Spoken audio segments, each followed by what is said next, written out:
Hello and welcome to Simply Explained English, the podcast that makes English easy for everyone. I'm Lisa. And I'm Eric. We're here to help you understand one English words and phrases in the simplest way possible. Whether you're just starting to learn English or looking to improve your English, we'll explain the words clearly and give you real-life examples. Okay, Eric, let's get started with today's words. What are the words today, Eric? Okay, Lisa. The first word today is equal. Then we will continue with balance, to be worth. Then countryside. And the final one is to give up. Great. Okay, can you start with the first word? Sure, Lisa. Equal means something is the same in quantity, size, degree, or value as something else. That's a great definition. Let's make it clearer with an example dialogue. Imagine two students are comparing their test scores.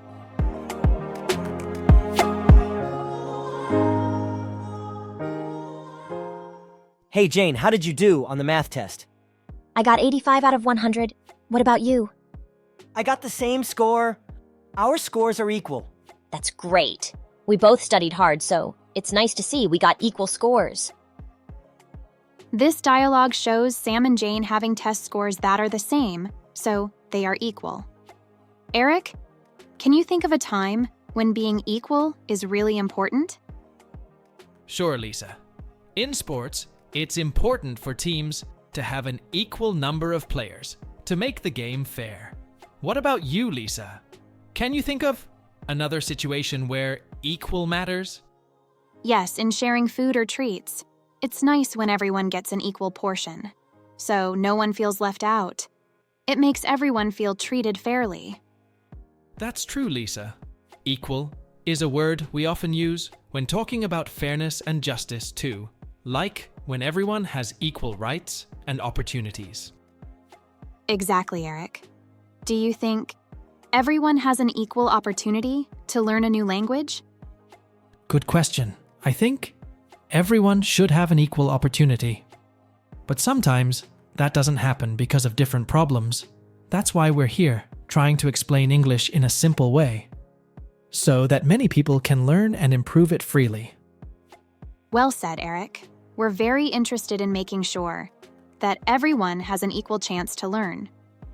I hope that our podcast makes people feel motivated and helped.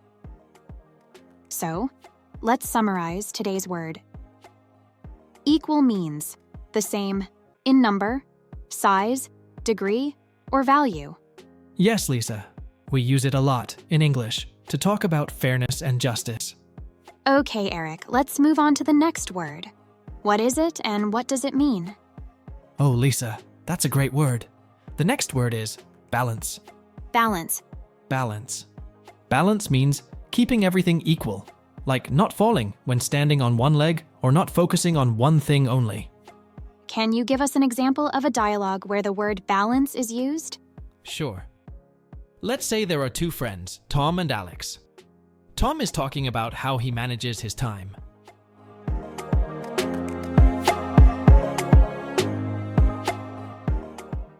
Hey Alex, how are you doing well in school? Do you still spend time on football and video games?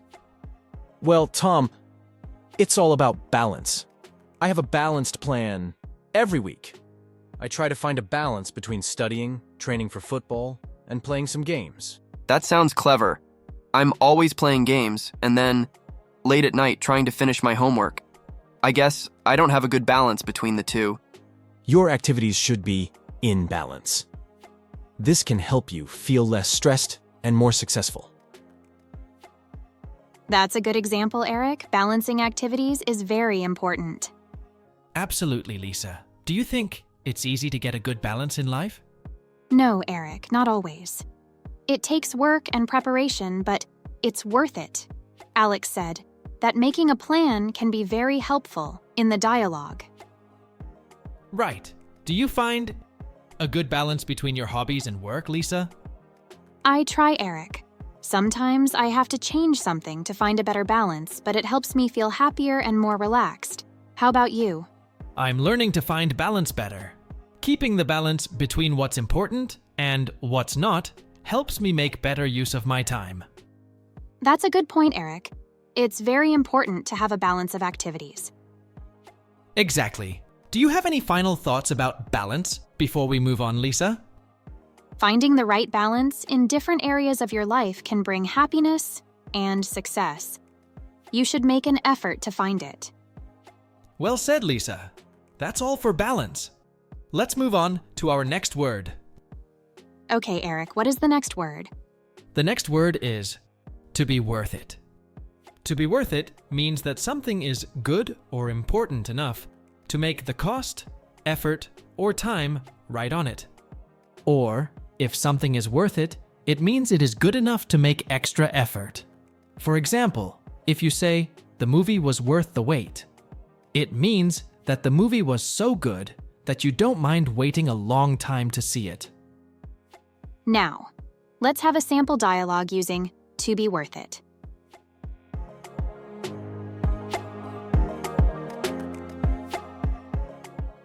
Wow, the line to get into this restaurant is so long. We've been waiting for almost an hour.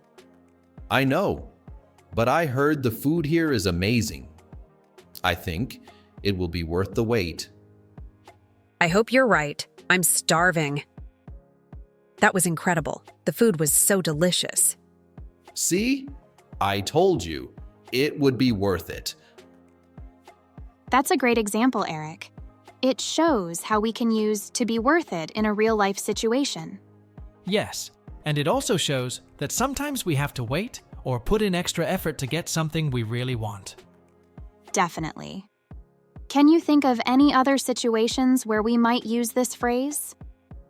Sure. For example, if you study hard for a test and get a good grade, you could say, "All that studying was worth it."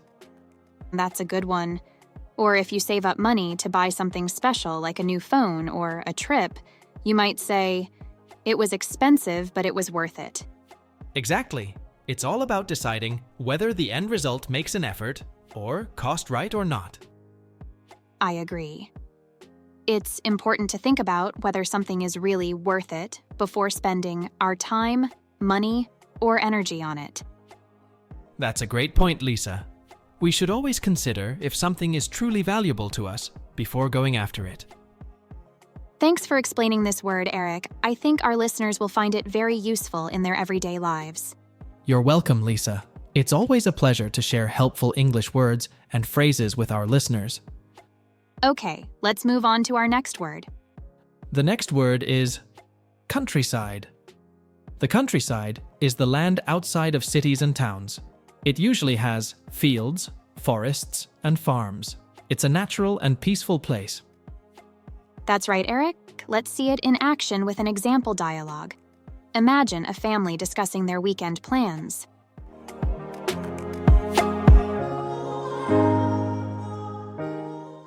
What should we do this weekend? Any ideas? How about we go to the countryside? It would be nice to get away from the city. Yes, I want to see the animals and run in the fields. And I can take photos. The countryside is so beautiful.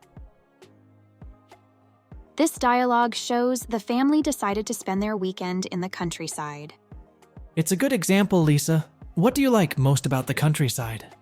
I love quiet and fresh air. It's so relaxing. How about you, Eric? I enjoy the open spaces and the chance to see wildlife. It's a good break from the busy city life. By the way, Lisa, do you think living in the countryside is better than living in the city? That's a tough question, Eric. Both have their benefits. The countryside offers peace and nature, but there are more job options and fun things to do in the city. It depends on what a person likes more. That's fair. The countryside can be a wonderful place to visit or to live if you enjoy a quieter, simpler life. Definitely. And for our listeners, visiting the countryside can be a refreshing experience. Whether it's for a day or a holiday, it's nice to explore and enjoy the outdoors. Well said, Lisa. Remember, dear listeners, the countryside is all about natural beauty, peace, and a break from the noise and chaos of the city. I think it's important to appreciate both the city and the countryside. They both have their own benefits. That's true. And it's always nice to take a break from your usual routine and enjoy something different.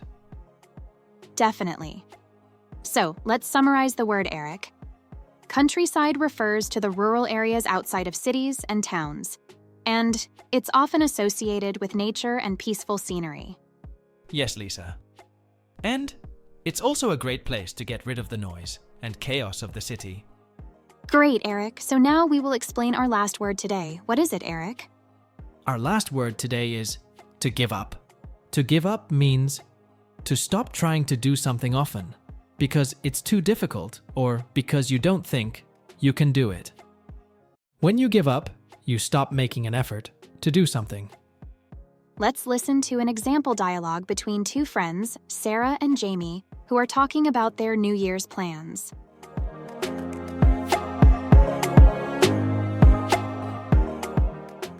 Hey, Jamie, how are your New Year's plans going? Not great, to be honest. I really wanted to give up smoking, but it's been so hard. I understand. Stopping smoking is really tough, but don't give up just yet. Think about all the benefits of giving up smoking. You'll feel healthier, you'll save money, and you'll be proud of yourself for making your plans for the next year. You're right. Maybe I just need to try a different way to give it up. In this dialogue, Jamie is trying to give up smoking on his New Year's plan. Yes, but Sarah supports him not to stop trying to give up smoking. Giving up is not always a bad thing. Sometimes it's better to understand that something isn't working and give up. For example, when I realized I couldn't win the game, I decided to give up and try again next time. That's true. But it's also important to keep going and not give up too quickly. Absolutely. Do you have any tips for our listeners on how to stay motivated and not give up, Lisa? Yes, I do. One thing that helps me is to set small goals for myself. That way, I can feel motivated to keep going. That's a great idea. I also find it helpful to tell friends and family about my goals. They can provide support and encouragement when I need it. Definitely, Eric. So, let's summarize the word, Eric. To give up means to stop trying to do something often because it's too difficult or because you don't think you can do it. Yes, Lisa. It's important to remember that giving up is not always a bad thing. Sometimes you just need to keep going. Okay, listeners.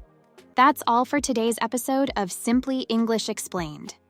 We hope you enjoyed our explanation of the English language and added new words to your vocabulary. Remember, language learning is a journey, not a race. So, take your time and enjoy each step. Join us again next time for more words, dialogues, and fun discussions. Until then, keep practicing, stay curious, and goodbye from all of us here. Bye-bye.